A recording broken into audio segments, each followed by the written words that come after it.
The Sunday night club webinars is about different topics of relevance that can help us on our journey to creating generational wealth. But ultimately, we are individually responsible for this journey. So we give you these events and these trainings so that you can then prepare yourself just better. Now, tonight, the focus is on the Loanlink Share product, which has been the flagship and still is the flagship of our gig CFI product line. But a lot of people do not understand this product and they do not make effective use of it. We have quite a few people who are starting to understand the power of this product and are gearing their own family program to maximize the use of this product. So what we're going to do is I'm going to then just focus on giving you the information, and then at the end of it, then there will be an open question and answer session. So to understand this product better, you have to understand the multiplication effect of money, and we'll also compare our cooperative to a stokvel. And our favorite example is to say, assume that in your community, you can get 100 people together who commit to save 100 Rand per month.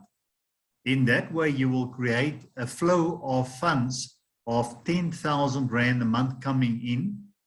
It's because it's your own funds, you can then make your own rules about those funds. And that's basically what a financial cooperative is. And in this example, and it's only an example, we're going to make the rules that members can then borrow over a 5-month period at 0 interest, but we can only lend out what we have. And we put in a further rule that once you have borrowed, you stand in a queue until everybody had a chance to borrow. So in this example then, in month 1, 10,000 comes in. There's 10,000 available to lend out. And at the end of the period, whether the credit committee allocate this money to 1 person or to 10 people, it must come back over the next 5 months. And 10 divided by 5 gives you 2,000 per month for the next 5 months. In month 2, the same 100 members save another 100 Rand each. A new 10,000 comes in, plus the 2 that's repaid. And our cash flow at the end of month 2 is now 12,000 that can go out as new loans to people who haven't yet had a chance to borrow. And 12,000 divided by 5 will give you 2,424 for the next 5 months. And then in month 3, a new 10 comes in, plus the 2 that's repaid, plus the 2,4 that's repaid. And now we have 14,4 that will be available to lend out to our members, those who haven't yet had a chance. And the 14,4 again will have to be paid back over 5 months.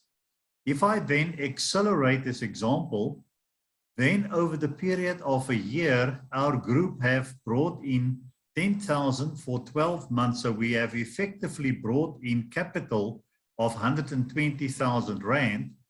But because of the way the money flows and immediately as soon as it comes in, it goes out as loans again. By month 12, our kitty has already grown to where we have 44,441 Rand available to give out as loans. And this is actual money that has gone to actual members to pay actual bills or buy stock or whatever they use the money for. So we have created an economy for our group to the value of 315,000 Rand, 945 Rand. If for whatever reason we should then decide at month 12, let's stop this exercise, and let's just wait for the rest of the money to come back in, which is still out on loan, a further 75,000 will then still be collected. So we have created an effective economy of 391,000 Rand. Whereas if we've just put the money in the bank and leave it there, it would probably have earned 5 or 6% interest, but it's not nearly the economic impact it had in our community than what we've created with this example. So now you can see where with money, and the assumption is there's no bad debt, and we've ignored interest in this example, that you can create and improve an economy of a local group 3 times in 1 year by just circulating the money amongst the people. Now, if we now look at our example, then a typical stokvel would be the left side, where a couple of friends club together, collect money, and all the money goes to one member for that month, but he also has to host the social event or the party, and it costs him a bit of money. But it's a nice way to at least just grow a little bit of money, but none of that money grows. It's just a lump sum given to one person at one time, and many of these groups lose traction when the cycle breaks. What we are showing you on the right-hand side is exactly what we're doing with GIG. And that's where we say, your money stays in the pot. You borrow against your own money, but you pay it all back at 0 interest. But then as a group, we make the rule that any person can borrow, after 12 months of contribution, can borrow up to 3 times of what he has invested interest-free. So we're going to look at a couple of examples. And my first example here is just to explain how does the interest-free loan model work. People struggle to see how can we actually give interest-free money. What they don't know is where does that interest-free money comes from. It comes from the interest-free investment by investors. And because these are shareholders in the bank, we call that Loanlink Share. In other words, it's a product where people can borrow and make a loan against their own shareholding. But the money lands in our bank as interest-free pool of funds. Now, the rule is after 12 months, and this is a private, so every member can create his own private fund facility by how much he has invested. So one person can invest 10,000 and he can borrow up to 3 times. Another person can invest 50,000, he can borrow up to 150,000. So it's up to the individual members how much they invest. Then your payment period is the period of membership. So after 12 months, you have been a member for 12 months, so your first loan is repayable over 12 months. And then it's also subject, and then any subsequent loan after, once you've paid back your first loan, you can then immediately come. You don't have to wait until everybody had a chance to borrow. So far in the last, we've had this loan available. We've never run out of money, and every month we still had about 20% available for anyone who wants to borrow. But your money, the future loans can be over a period up to 7 years, but according to the size of the loan. So any loan amounts less than 50, you can borrow up to 7 years.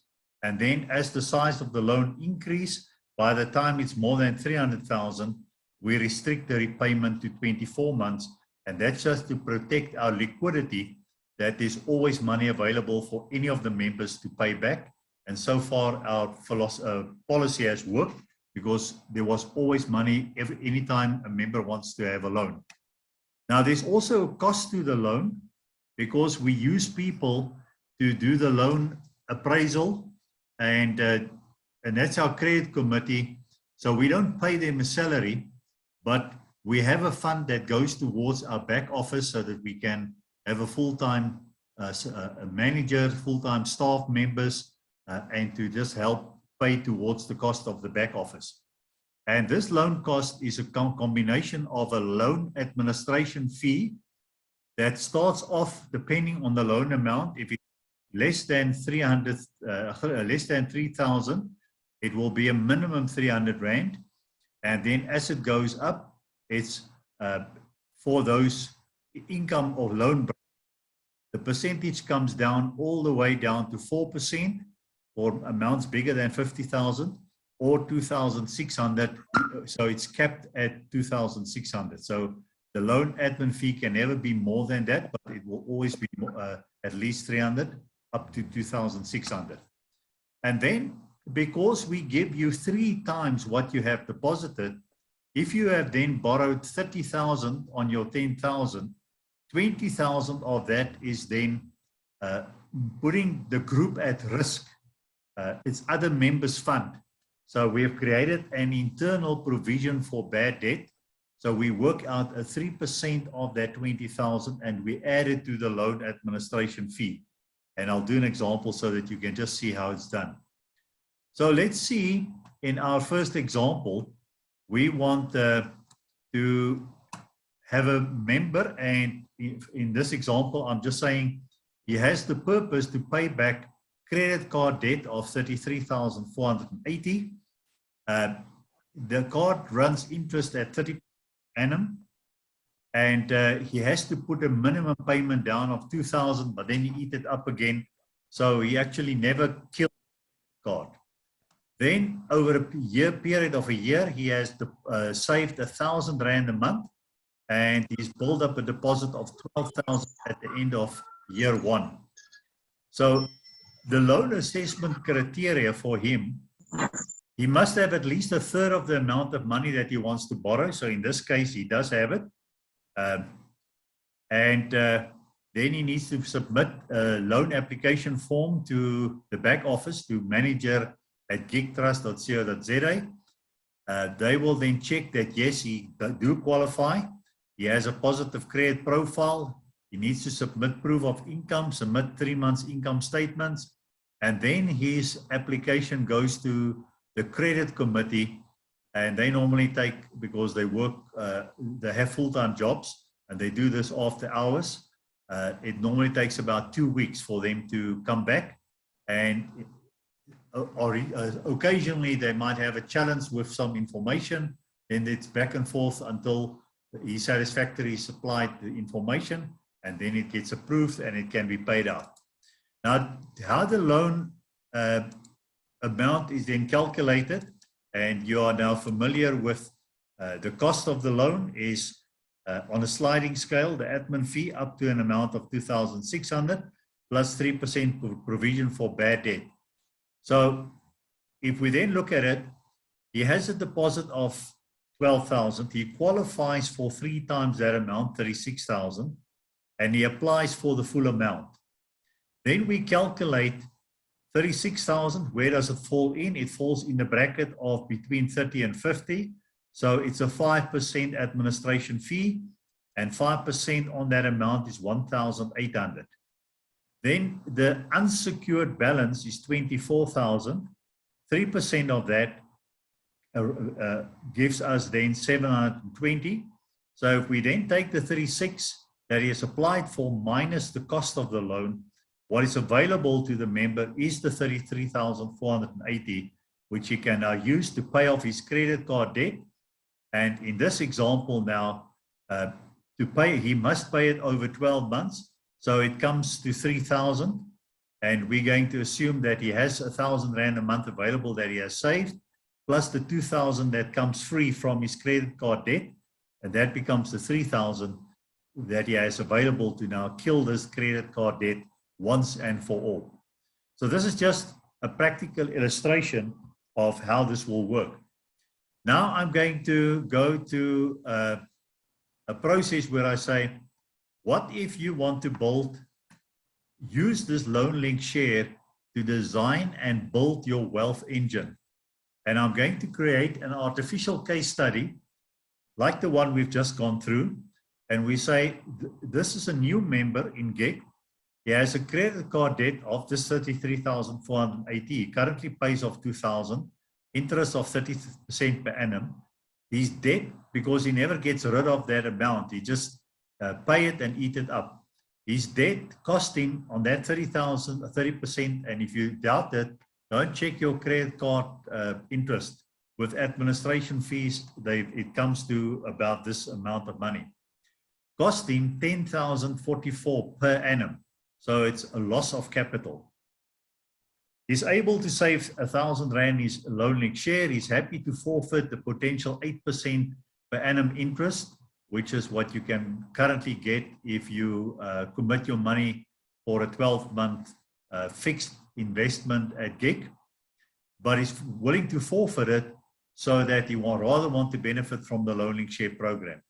And then he decides once his credit card debt is paid, he wants to invest in the GIG Investor Club options on a basis of 10% in physical gold and the other 90%, and I've just allocated 60% in the cattle project and 30% in Forex trading, but you can invest it in any investment of your choice.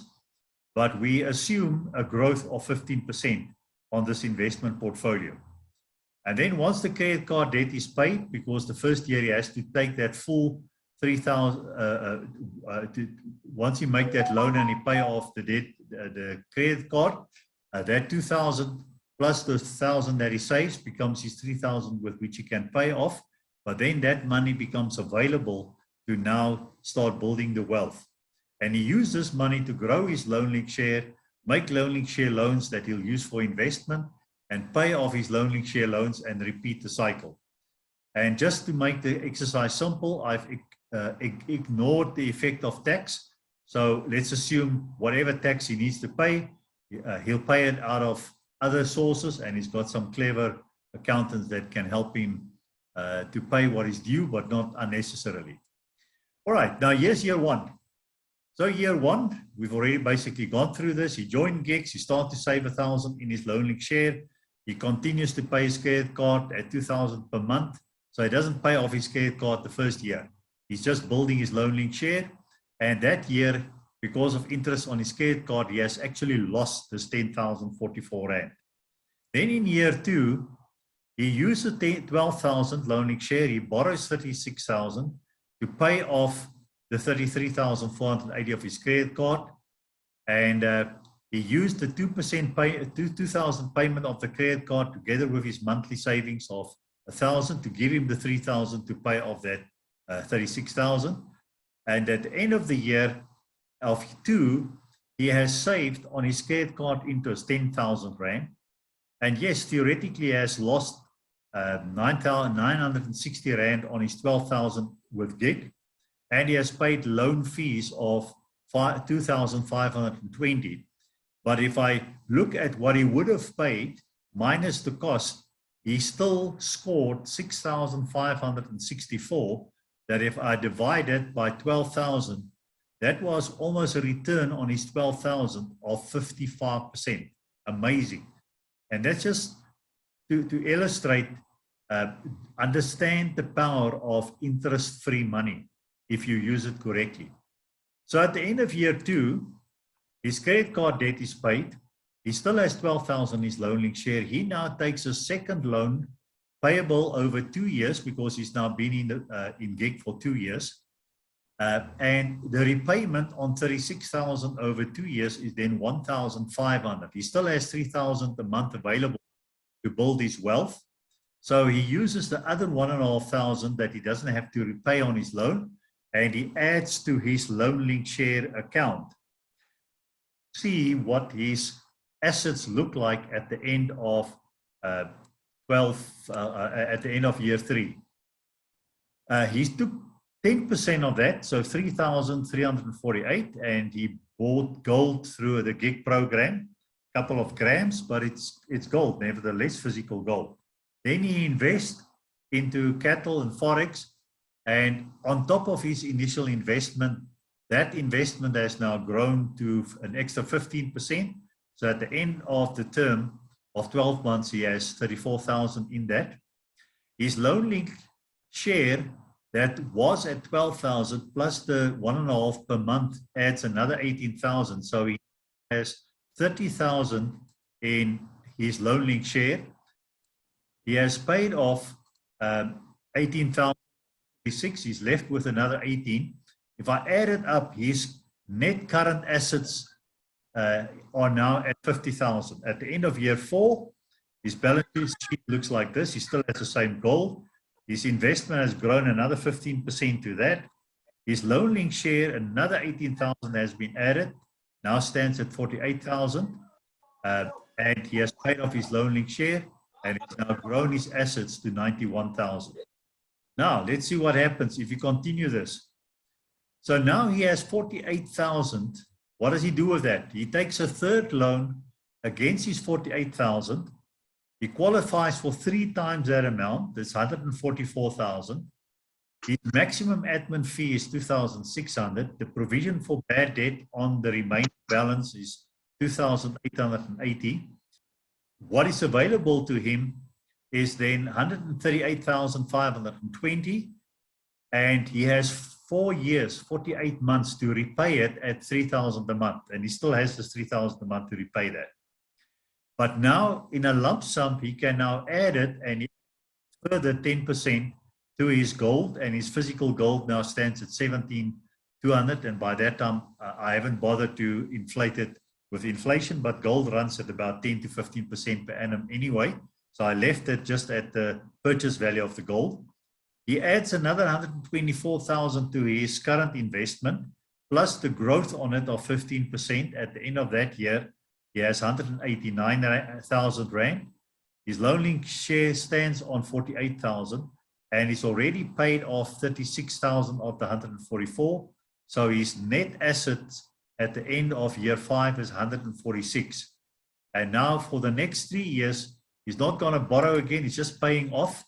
And his physical gold remains the same. His investment in cattle at 15% is growing. And he pays off the Loanlink Share. So he's got 210 net assets.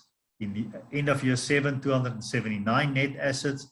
And at the end of year 8, when he finishes paying off his Loanlink Share, he already has 352,000 as assets. And then he just repeats it again. He takes out a 4th loan, repeats exactly the same, adds to his physical gold, adds to his investment, and so forth. And at the end of year 9, he stands at 445. At the end of year 10, he stands at 552,000.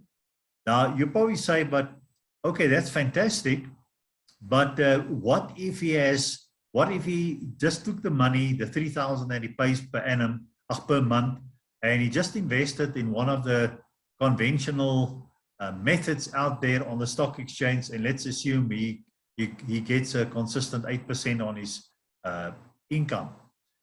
Well, I've done that calculation for you. At the end of year 5, with the Loanlink Share method, he has 140,000 of assets. The same period, if he didn't use the Loanlink Share method, he would have had 93,000 in a conventional savings. In year 10, 540, 357 in a conventional savings. If he continues for another 10 years, at year 15, 1.3 million with the Loanlink Share method, 744 conventional, and in year 20, 2.8 million from starting at 0 with compared to 1.3 million if you use conventional savings. So I think I've proved my point, and I strongly encourage people to use the Loanlink Share method. But what about your gold? What if your gold starts having value? You can now bring your gold that's not earning you interest, it's growing in value because of inflation. But what if you bring your gold, you borrow, now you need to then borrow at interest bearing, and GIG has a facility where you can borrow a prime plus 3% over a period of 24-month maximum. But then you use this money and you also put it into your whatever investments you make and pay off your gold. And then 2 years later, you repeat the cycle and you use your gold also as leverage. So you don't lose your gold as long as you repay. So this is just an additional to the Loanlink Share to show you how you can grow wealth using the GIG products.